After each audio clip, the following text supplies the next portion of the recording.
আলাইকুম ওয়া রাহমাতুল্লাহি ওয়া বারাকাতুহু নাহমাদুহু ওয়া নুসাল্লি আলা রাসূলিহিল কারীম আম্মা বাদ।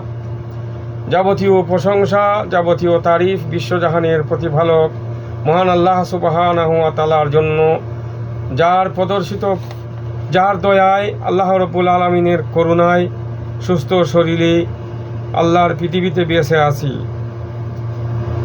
শত সহস্র কোটি দুরূদ এবং সালাম পেশ করছি বিশ্বনবী মুহাম্মদ মুস্তাফা সাল্লাল্লাহু আলাইহি ওয়াসাল্লামের প্রতি, যার প্রদর্শিত পথ এবং মত অবলম্বন করে সঠিক সত্য গ্রহণ করার, অবলম্বন করার তৌফিক পেয়েছি। আল্লাহুম্মা সাল্লি আলাইহি, আল্লাহুম্মা বারিক আলাইহি। তো সম্মানিত ভাইরা, আজকে যে বিষয়টি অতি সংক্ষেপে আলোচনা করব তা হলো আল্লাহর শুকরিয়া আদায় করা। আমরা যদি আল্লাহর শুকরিয়া আদায় করি তাহলে আল্লাহ রাব্বুল আলামিন আমাদেরকে যে নিয়ামত দিয়েছেন তা আরও বেশি করে দিবেন। আর যদি আমরা আল্লাহর শুকরিয়া আদায় না করি তাহলে কঠিন শাস্তির ঘোষণা আল্লাহ রাব্বুল আলামিন দিয়েছেন। এ বিষয়ের উপরে আলোচনা। ওমা তৌফিকি ইল্লা বিল্লাহ। ফাউযু বিল্লাহি মিনাশ শাইতানির রাজীম। ওয়া ইয তাআযানা রাব্বুকুম লাইন শাকারতুম লাযীদান্নাকুম ওয়া লাইন কাফারতুম ইন্না আযাবি লাশাদীদ। মহান আল্লাহ রাব্বুল আলামিন বলেন, আর যখন তোমাদের রব ঘোষণা দিলেন, যদি তোমরা মহান আল্লাহ রাব্বুল আলামিনের শুকরিয়া আদায় করো তাহলে রব্বুল আলামিন তোমাদেরকে যে নিয়ামত দিয়েছেন তা আরও বেশি করে দিবেন, আরও বাড়িয়ে দিবেন। আর যদি তোমরা আল্লাহর অকৃতজ্ঞ হও, আল্লাহর শুকরিয়া আদায় না করো, তাহলে তোমাদের জন্য কঠিন শাস্তির ব্যবস্থা করে রেখেছেন আল্লাহ রাব্বুল আলামিন। সূরা ইব্রাহিম 7 নম্বর আয়াতে আল্লাহ রাব্বুল আলামিন বলছেন যে যদি তোমরা শুকরিয়া আদায় করো তাহলে তোমাদের জন্য নিয়ামত আরও বেশি করে আল্লাহ দিবেন। এখানে আল্লাহ রাব্বুল আলামিন তার শুকরিয়ার কথা বলছেন। আমরা প্রত্যেকটি কাজেই আল্লাহর শুকরিয়া আদায় করতে হবে, ভালো হোক মন্দ হোক যাই হোক, প্রত্যেকটা কাজেই আমাদের শুকরিয়া আদায় করা উচিত। আমরা দেখি কোরআনুল করিমের সর্বপ্রথম যে সূরা ফাতিহা, আমরা এই ফাতিহা করলেই দেখি আলহামদুলিল্লাহি রাব্বিল আলামিন। আমরা সমস্ত প্রশংসা, সমস্ত তারিফ যিনি জগৎসমূহের মালিক মহান আল্লাহ রাব্বুল আলামিনের জন্য, তার জন্যই সমস্ত প্রশংসা। তার মানে আলহামদুলিল্লাহ বলে আমরা আল্লাহর শুকরিয়া আদায় করি। রাসূলুল্লাহ সাল্লাল্লাহু আলাইহি ওয়াসাল্লাম আমাদেরকে কিভাবে আল্লাহ শুকরিয়া করতে হবে সেটাও শিখিয়েছেন। পৃথিবীর মানুষ বড়ই অকৃতজ্ঞ। অধিকাংশ মানুষ আমরা আল্লাহর শুকরিয়া আদায় করি না। সর্বপ্রথম আমাদের শুকরিয়া আদায় করা জরুরি মহান আল্লাহ রাব্বুল আলামিন, যেহেতু তিনি আমাদেরকে জীবন দিয়েছেন, তিনি আমাদেরকে কোনো অস্তিত্ব আমাদের ছিল না, সেই অবস্থা থেকে আল্লাহ রাব্বুল আলামিন আমাদেরকে জীবন দিয়েছেন। আল্লাহ রাব্বুল আলামিন আমাদেরকে তার অসংখ্য নিয়ামত দিয়েছেন। তাই সর্বপ্রথমই আল্লাহ রাব্বুল আলামিনের শুকরিয়া আমাদের করতে হবে। শুকরিয়া আদায় করতে হবে আমাদের পিতামাতার, যে পিতামাতার উসিলায়, তাদের মাধ্যমে আমরা এই সুন্দর পৃথিবী দেখতে পাচ্ছি, এই সুন্দর পৃথিবীতে আসছি।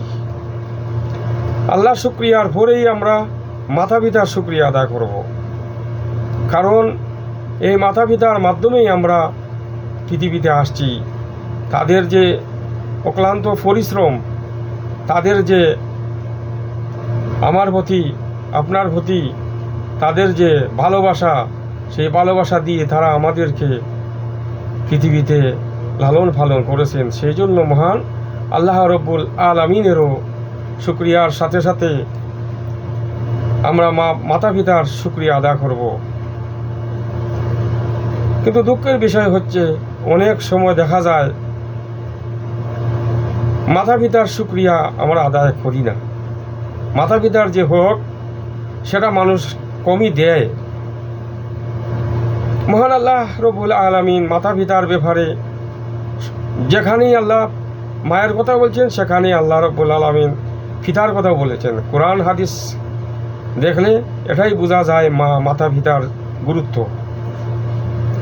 তো মায়ের কিছু মর্যাদা আল্লাহ রব্বুল আলামিন বেশি দিয়েছেন, সেটা ভিন্ন বিষয়।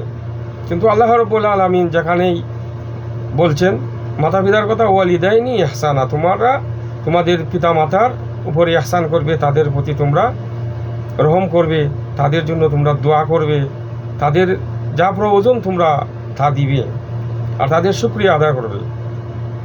মহান আল্লাহ রব্বুল আলামিনের রাসূল সাল্লাল্লাহু আলাইহি ওয়াসাল্লাম বলেছেন, আন আবু হুরায়রা রাদিয়াল্লাহু তাআলা আনহু قال قال النبي صلى الله عليه وسلم لا يشكر الله من لا يشكر الناس। রাসূল সাল্লাল্লাহু আলাইহি ওয়াসাল্লাম বলেন, যে ব্যক্তি মানুষের শুকরিয়া আদায় করে না, মানুষের শুকরিয়া আদায় করলো না, সে আল্লাহর শুকরিয়া আদায় করলো না। আর মানুষের শুকরিয়ার মধ্যে সর্বপ্রথম হচ্ছে মাতা পিতা। যে মাতা পিতা আমাকে আপনাকে জন্ম দিয়েছে, সেই মাতা পিতার শুকরিয়া আদায় করতে হবে। ওই সমস্ত সন্তান মা বাবার অবাধ্য, যারা বলে জন্ম দিয়েছো তো কি হয়েছে, জন্ম দিয়েছো এখন লালন পালনও তোমার কাজ, লালন পালন করো, সেটা তোমার দায়িত্ব, সেই জন্য কৃতজ্ঞ স্বীকার করে না। এমন সন্তান যদি বলে, তাহলে সে কোনো অবস্থায় মা বাবার শুকরিয়া আদায় করলো না। মাতা পিতা যে কষ্ট করেছে, মাতা পিতা যে কষ্ট করে তোমাকে লালন পালন করেছে, সেটা তুমি যখন বিয়ে করবে, তোমার সন্তান হবে, তখন তুমি বুঝবে। তো দুঃখের বিষয় হচ্ছে মাতা পিতার যে শুকরিয়া, সেটা আমরা খুব কম মানুষে করে থাকি। আল্লাহ রাব্বুল আলামিন সেই জন্য রাসূল সাল্লাল্লাহু আলাইহি ওয়াসাল্লামকে শিক্ষা দিয়েছেন যে তুমি তাদেরকে সতর্ক করো মাতা পিতার ব্যাপারে, যেন তাদের প্রতি যেন সদায় থাকে। কোরআনুল কারীমে দেখবেন আল্লাহ রাব্বুল আলামিন সূরা লুকমানে দেখেছেন কত সুন্দর করে আল্লাহ রাব্বুল আলামিন মাতা পিতার ব্যাপারে তুলে ধরেছেন। কোনো সন্তান যদি বলে আমি আমার বাবাকে একরকম দেখব, আমার মাকে একরকম দেখব, সাধারণত সন্তানদেরকে লালন পালন করে অধিকাংশ সময় মা, অধিকাংশ সময় তাদের সাথেই, মার সাথেই তারা সময় কাটায়। বাপগুলি অধিকাংশ বিদেশে, অধিকাংশ প্রবাসে, দেশে থাকলেও অধিকাংশ সময় বাইরে থাকে। আর রাসূল সাল্লাল্লাহু আলাইহি ওয়াসাল্লাম বলেছেন, মহিলাদের মধ্যে অধিকাংশই অকৃতজ্ঞ। যখন একটি সন্তানের সামনে মা বলবে, তোমার বাবা আমাকে কি দিয়েছে, এই দেখো পাশের বাড়ির তোমার চাচি, তোমার চাচা তাকে কত কিছু দিয়েছে, সোনা গয়না দিয়ে তাকে কত কিছু দিয়েছে, তোমার বাপের কাছে এসে আমি কিছুই পেলাম না, তোমার বাপের কাছে আমি কিছুই পেলাম না, না ভালো করে খেতে পেলাম, না পড়তে পেলাম, তোমার বাপ আমাকে কোনো সুখ দেয় নাই। এই কথাগুলি যখন একজন সন্তান শুনে, একজন প্রবাসী মানুষ প্রবাসে থাকে, মাস পড়লে সন্তানদেরকে কিভাবে টাকা দিবে, কিভাবে তাদেরকে লালন পালন করবে, মাথার ঘাম পায়ে পড়ে অক্লান্ত পরিশ্রম করে তারপরে তাদের জন্য টাকা পাঠায়, আর সেই টাকা সন্তানেরা খায়, আর মা বলে তোমার বাবা আমাকে কিছুই দেয় নাই।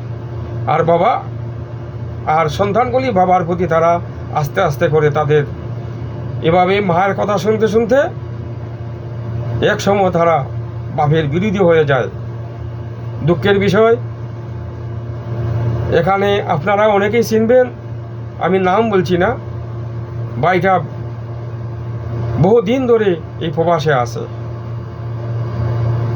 তো দেখলাম যে একটি দাড়িওয়ালা অল্প বয়সী ছেলে, দেখে আমি সালাম দিলাম, হাত মিলাইলাম, জিজ্ঞাসা করলাম তুমি কে? বললো যে আমি অমুকের ছেলে। তো সাথে সাথে আবার তার বাবাকেও আমি পেয়ে গেলাম। তো বললো যে ভাই আমার ছেলে। তো এই ছেলেকে বললাম তুমি তোমার বাবার খেদমত করবে, বাবার কথা শুনবে।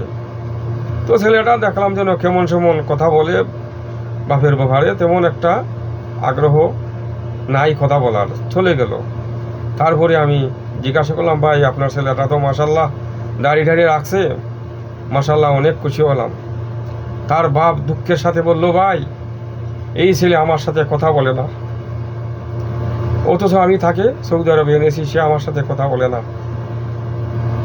তার মাও আমার সাথে কথা বলে না, দীর্ঘদিন যাবৎ তার মাও আমার সাথে কথা বলে না, সেও আমার সাথে কথা বলে না। ব্যাপার কি ভাই, আপনি কি দ্বিতীয় বিবাহ করেছেন? বলে যে না ভাই দ্বিতীয় বিবাহ করি নাই। বলে কেন? ওই যে বিষয়, সন্তানকে মা এমনভাবে বুঝিয়েছে যে বাপ যেন সন্তানের জন্য তার জন্য কিছুই করে না, বিশেষ করে ছেলে সন্তানগুলি। তারা বুঝতে পারে না তাদের পিতারা কি কষ্ট করে, কি পরিশ্রম করে। তারপরে এই ছেলেকে আরেক দিন যখন আমার দেখা হলো, তাকে বললাম, সে এটাই বোঝাইতে চাচ্ছে যে তার বাপের ব্যাপারে আমি, আমার আব্বার ব্যাপারে আমি বেশি জানি, আপনি জানেন না ওনার ব্যাপারে। তারপরে আর বেশি কিছু বললাম না, শুধু দুঃখ এটাই যে পিতা নিজের চোখের সামনে দীর্ঘদিন এই প্রবাসে আছে, জীবনটাই শেষ হয়ে যাচ্ছে। এখন ছেলেও কথা বলে না, তার মাও তার সাথে কথা বলে না। তো এই যে অবস্থা, এটা কেন? এই ছেলেটা যদি কোরআন জানতো, এই ছেলেটা যদি আল্লাহ রসুলের হাদিস জানতো, তাহলে কখনো তার বাবাকে দুঃখ দিত না। আল্লাহ কখনো বলেন নাই যে তুমি তোমার মার কথা শোনো, তোমার বাবার কথা শোনো না। ছেলেরা শোনো, যদি তোমার বাপ তোমার প্রতি খুশি না থাকে, যদি তোমার পিতা তোমার প্রতি মন খারাপ হয়ে যায়, তুমি যত বড় আল্লাহর ওলি হও, কোনো কাজ হবে না। তুমি দুনিয়ায় সম্মান পাবে না। সম্মান যদি পেতে হয়, তোমার বাবার পরিশ্রমের কথা তুমি পাবো। তুমি শুধু তোমার মার কথায় তুমি বাবাকে তুমি অপমান করতে পারো না। যদি করো তাহলে লিখে নেও, তুমি লিখে নেও, জীবনে তুমি কোনো দিন প্রতিষ্ঠিত হতে পারবে না, তুমি সম্মান পাবে না, তুমি অপমানিত হবে। ভাইয়েরা আমার, এই বিষয়গুলি এই জন্যই বলছি, এটা দুঃখের সাথে বলছি যে বাস্তবে এগুলা একটি ঘটনা নয়, বহু ঘটনা আমার জানা আছে। ইব্রাহিম আলাইহিস সালাম, আপনারা জানেন ইব্রাহিম আলাইহিস সালাম, তার বহু ঘটনা কোরআনুল কারীমে আল্লাহ তুলে ধরেছেন। ইব্রাহিম আলাইহিস সালাম যখন ইসমাইল আলাইহিস সালাম জন্ম নিলেন, তখন শিশু অবস্থায় তাকে এই যে কাবার সামনে, ওখানে তো আর কোনো কাবা ছিল না, শুধু ছিল মরুভূমি আর পাহাড়, কোনো কিছুই ছিল না, পানি ছিল না, কোনো মানুষজনও ছিল না। ইব্রাহিম আলাইহিস সালাম তার সন্তান এবং হাজারা এবং ইসমাইলকে সেখানেই রেখে চলে গেলেন। হাজারা শুধু জিজ্ঞাসা করেছিলেন, হে ইব্রাহিম, আমার এই শিশু বাচ্চা আর আমাকে রেখে চলে যাচ্ছ, যেখানে মানুষ নাই, যেখানে পানি নাই, খাবার নাই, শুধু পাহাড় আর পাহাড়, সেখানে তুমি রেখে চলে যাচ্ছ। তো উনি জিজ্ঞাসা করলেন, তুমি কি আল্লাহর হুকুম মেনে আমাদেরকে এখানে রেখে যাচ্ছ? ইব্রাহিম সালাম শুধু মাথা নাড়লেন যে হ্যাঁ। তিনি বললেন, তাহলে আমার বিশ্বাস মহান আল্লাহ রব্বুল আলামিন আমাকে অবশ্যই আল্লাহ রব্বুল আলামিন আমাকে হেফাজত করবেন, আমার সন্তানকে হেফাজত করবেন। তো আল্লাহ রব্বুল আলামিনের পরিকল্পনা কিভাবে আল্লাহ রব্বুল আলামিন ইসমাইল আলাইহিস সালামকে এখানে প্রতিষ্ঠিত করলেন, কিভাবে এই জমজমের পানি হলো, সব ইতিহাস আপনারা জানেন। আমার বিষয় হচ্ছে শুধু ইব্রাহিম আলাইহিস সালাম যখন ইসমাইল আলাইহিস সালাম মোটামুটি বুঝ আছে মনে করেন 10-12 বছর বয়স, তখন তিনি আসলেন, এসে সন্তানের সাথে দেখা করলেন। এই বিষয়টি আল্লাহ রাব্বুল আলামিন সূরা সাফফাতের 102 নম্বর আয়াতে উল্লেখ করছেন। আল্লাহ রাব্বুল আলামিন বলেন, ফালাম্মা বালাগা মাসা ক্বালা ইয়া বুনাইয়া ইন্নী আরা ফিল মানামি ইন্নী আযবাহুকা ফানজুর মাযা তারা। ইব্রাহিম আলাইহিস সালাম যখন ইসমাঈল আলাইহিস সালাম 10-12 বছর বয়স, তখন তিনি এখানে আসলেন। এসে তার ছেলেকে বললেন, হে আমার ইসমাঈল, আমি স্বপ্নের মাধ্যমে দেখলাম আল্লাহর হুকুম, আমি তোমাকে জব করছি, আমি তোমাকে কুরবানি করছি, অর্থাৎ জবাই করছি, আমি তোমাকে জব করছি। এতে তোমার কি মতামত? তোমার মতামতটা আমাকে জানাও। ইসমাঈল আলাইহিস সালাম কি জবাব দিলেন? তার আগে দেখেন আমরা কি করতাম। আমরা অনেক সময় সন্তানকে একটি বৈধ কাজের আপনি তাকে বললেন যে বাবা এই কাজটা করো, সেই কাজটাও তারা করতে চায় না, তারা এড়িয়ে যায়। কষ্ট হবে বা মানুষ তাদেরকে কি বলবে এই লজ্জায়। অথচ ইসমাঈল আলাইহিস সালাম তিনি একজন এখনো প্রাপ্তবয়স্ক হয় নাই, এর আগে শিশু অবস্থায় তারে আর তার মাকে এই জঙ্গলের মধ্যে ফেলে গিয়েছেন। উনি ইচ্ছা করলে বলতে পারতেন, বাবা তুমি আমাদেরকে এই অবস্থায় ফেলে গিয়েছিলে, আজকে তুমি আসছো আমাকে জবাই করার জন্য, কোরবানি করার জন্য। কিন্তু দেখেন ছেলে কি বলছেন। ছেলে বলছেন, ক্বালা ইয়া আবাতি ইফআল মা তু'মারু সাতাজিদুনি ইনশাআল্লাহু মিনাস সাবিরিন। তখন তিনি বললেন, বাবা আল্লাহ আপনাকে যে হুকুম দিয়েছেন, হে আমার পিতা, যে আদেশ আল্লাহর উপর আপনি আদেশ পেয়েছেন, আপনি সেই আদেশ আপনি পালন করেন, অর্থাৎ আমাকে কুরবানি করেন, জবাই করেন। ইনশাআল্লাহ আমাকে আপনি সবুরকারীদের মধ্যে পাবেন, আমাকে সবুরকারীদের মধ্যে পাবেন। আল্লাহু আকবার। হযরতে ইব্রাহিম আলাইহিস সালাম তাকে জবাই করার জন্য নিয়ে গেলেন। তার ঘরের ঘটনা আপনারা সব জানেন। আমি শুধু এই জন্য বলছি যে আল্লাহ রাব্বুল আলামিন বলছেন, তোমরা আমার শুকরিয়া আদায় করো আর তোমরা মাতা পিতার ওর শুকরিয়া আদায় করো, তাদের কথা তোমরা মেনে চলো। এই ইব্রাহিম আলাইহিস সালাম তার সন্তানকে যখন জবাই করতে গেলেন, তখন কি হলো? আল্লাহ রাব্বুল আলামিন তাকে কি জবাই করলেন না, সেখানে আল্লাহ রাব্বুল আলামিন একটি পশু দিয়ে দিলেন আর তিনি সেই পশুকে জবাই করলেন। সেটাই হলো সেই পিতার যখন তিনি শুকরিয়া আদায় করলেন যে আল্লাহ রাব্বুল আলামিন ইব্রাহিম আলাইহিস সালামের এই পরীক্ষায় তিনি উত্তীর্ণ হয়ে গেলেন, পাশ হয়ে গেলেন। ইসমাঈল আলাইহিস সালামও সম্মানিত হয়ে গেলেন, যার কারণে ইসমাঈল আলাইহিস সালাম এর বংশই হচ্ছে আমাদের নবী মুহাম্মদ সাল্লাল্লাহু আলাইহি ওয়াসাল্লাম। তো কিভাবে সম্মানিত হলেন? আল্লাহর হুকুম মেনে। তাই আমাদেরকে অবশ্যই আল্লাহর হুকুম মানতে হবে। আল্লাহ রাব্বুল আলামিন মাতা পিতা যে হক দিয়েছেন, সেই মাতা পিতার হক আমাদেরকে পালন করতে হবে।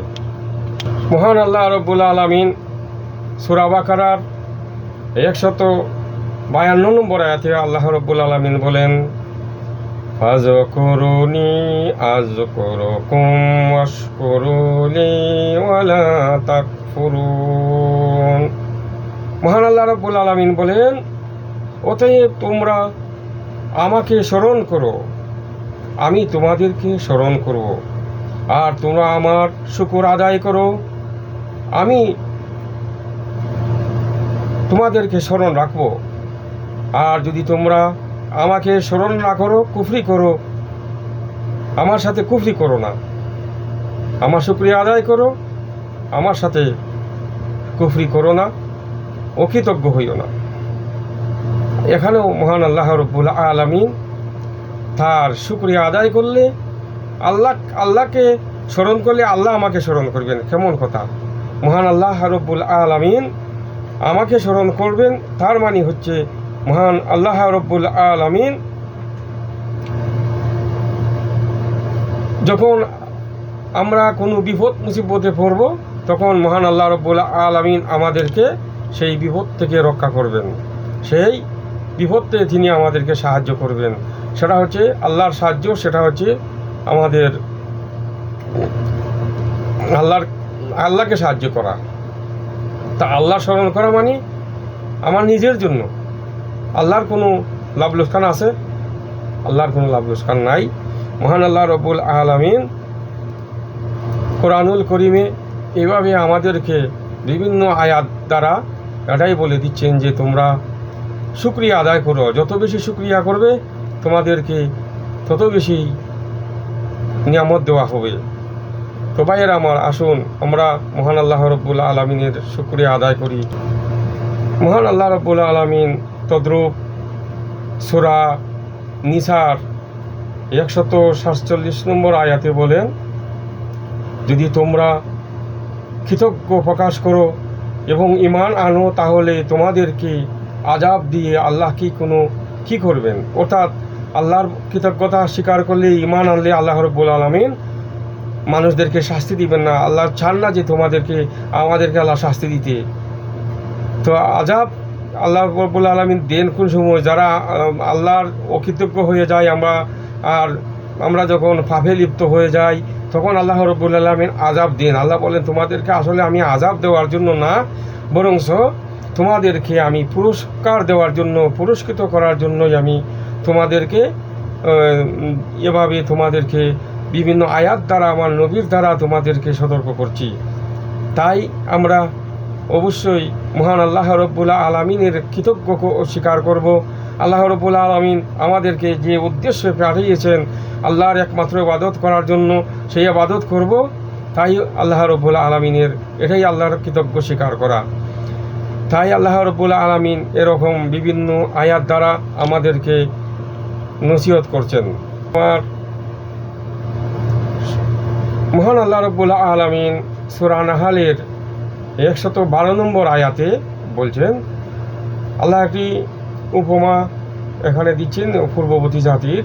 আল্লাহ রব্বুল আলামিন বলছেন, আর আল্লাহ উপমা পেশ করেছেন একটি জনপদ যা ছিল নিরাপদ, শান্ত, সব দিক থেকে রিজেক তাতে বিপুলভাবে আসতো তাদের জন্য। অতঃপর সে জনপদ আল্লাহর নিয়ামতকে অস্বীকার করল, আল্লাহ শুকরিয়া আদায় করল না।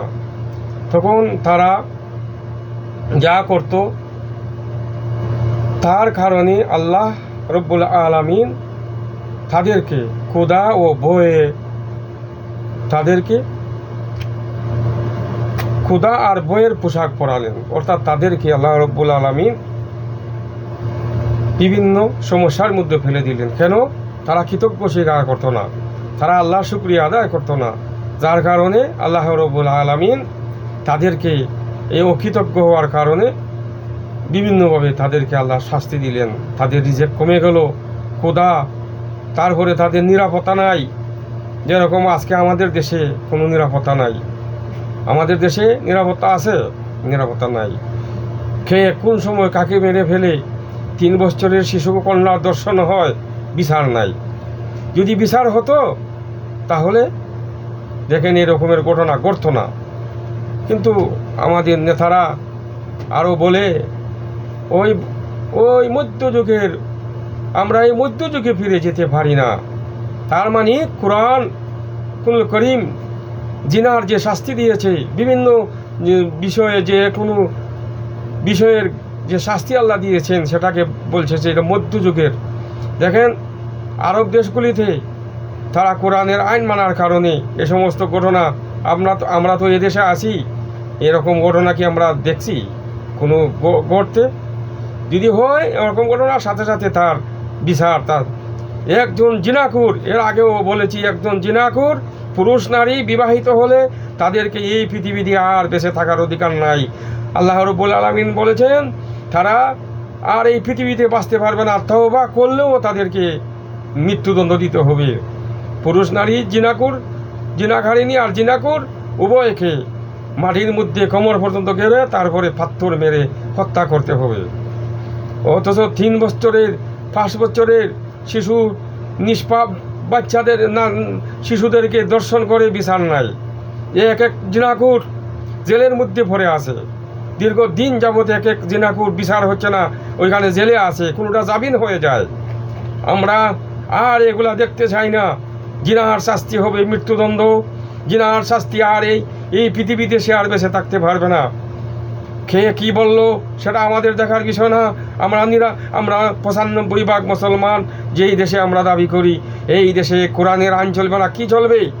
অবশ্যই কোরআন দিয়ে আপনারা শাসন করতে হবে। আপনারা নির্বাচনের আগে বলেছিলেন আমরা মওদুদির ইসলাম চাই না, আমরা চাই মদিনার ইসলাম, তার জোর গলায় আপনারা বলেছিলেন। তাহলে মদিনায় চলছে কোরআনের শাসন, মদিনায় চলছে রাসূল সাল্লাল্লাহু আলাইহি সাল্লামের বিধান অনুযায়ী। তাই যে ব্যক্তি বলতে পারে আমরা মধ্যযুগে ফিরে যেতে পারি না, তার কি আর ঈমান আছে?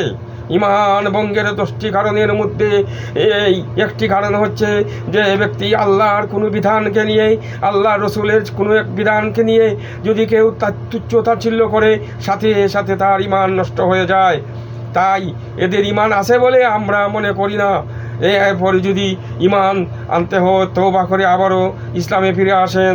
আপনাদের জন্য সমবেদনা, আপনাদের জন্য আমরা শুভকামনা করব, দোয়া করব। আসুন, আমরা এই দেশে আমরা জন্ম নিয়েছি, আমরা এই বাংলাদেশের দালালি করব, কোনো বিদেশির দালালি করব না।